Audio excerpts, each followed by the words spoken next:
ആരോഗ്യം അമൂല്യം.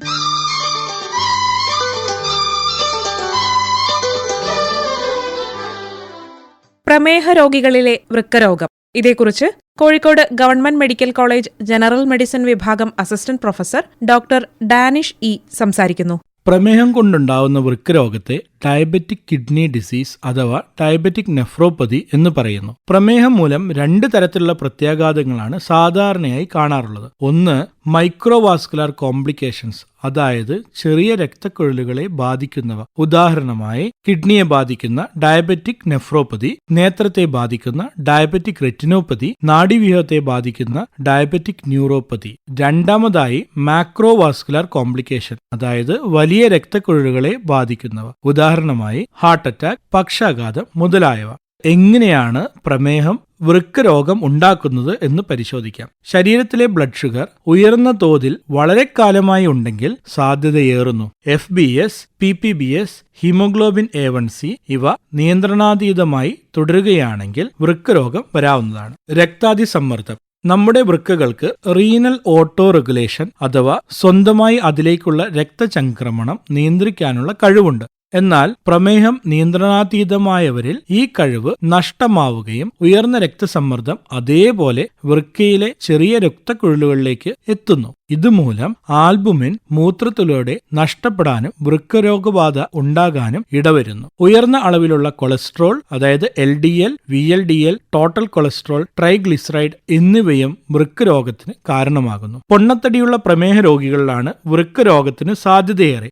കാരണം ഇവരിൽ രക്താതിസമ്മർദ്ദം, insulin resistance, obstructive sleep apnoea അല്ലെങ്കിൽ കൂർക്കം വലി, കൂടുതലായുള്ള കൊളസ്ട്രോൾ എന്നിവ കാണപ്പെടുന്നു. ചെറിയ പ്രായത്തിൽ തന്നെ പ്രമേഹം വന്നവർ, വളരെ കാലമായി പ്രമേഹമുള്ളവർ, കുടുംബത്തിൽ പ്രമേഹം മൂലം വൃക്കരോഗമുണ്ടായവർ ഉണ്ടെങ്കിൽ പുകവലി, മദ്യപാനം, വ്യായാമമില്ലായ്മ, വേദനാസംഹാരി മരുന്നുകളുടെ അമിത ഉപയോഗം, ഗൗട്ട് അഥവാ യൂറിക് ആസിഡ് കൂടുന്നത്, വൈറ്റമിൻ ഡിയുടെ അഭാവം ഇവയെല്ലാം പ്രമേഹ രോഗികളിൽ വൃക്കരോഗ സാധ്യത കൂട്ടുന്നു. എങ്ങനെയാണ് വൃക്കരോഗം പ്രമേഹ രോഗികളിൽ നിർണ്ണയിക്കുന്നതെന്ന് നോക്കാം. യൂറിനറി ആൽബുമിൻ ക്രിയാറ്റിനിൻ റേഷ്യോ എന്ന പരിശോധനയാണ് സാധാരണയായി നിർദ്ദേശിക്കാറുള്ളത്. ഇതുകൂടാതെ EGFR, യൂറിനറി ആൽബുമിൻ എക്സ്ക്രീഷൻ എന്നിവയും ഉപയോഗിക്കാറുണ്ട്.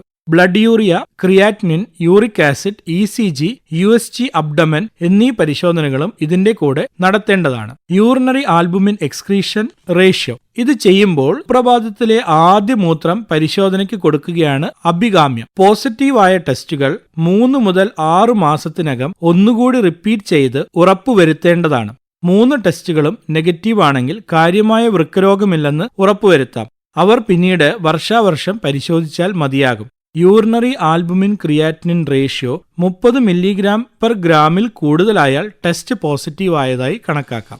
ഇനി ചികിത്സയിലേക്ക് കടക്കാം.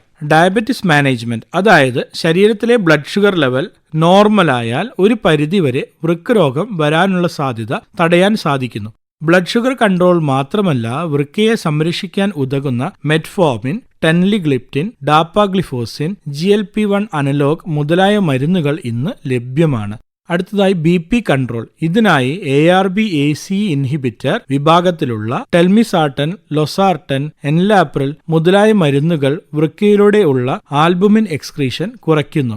അടുത്തതായി ജീവിതശൈലിയിൽ വരുത്തേണ്ട മാറ്റങ്ങൾ എന്തൊക്കെയെന്ന് നോക്കാം. ദിവസവും 25 മിനിറ്റോളം എക്സസൈസ് ചെയ്യുക, തടി കുറയ്ക്കുക, ഹൈ കലോറി ഭക്ഷണം, ഉപ്പ് എന്നിവ കുറയ്ക്കുക, പുകവലി, മദ്യപാനം ഇവ നിർത്തുക.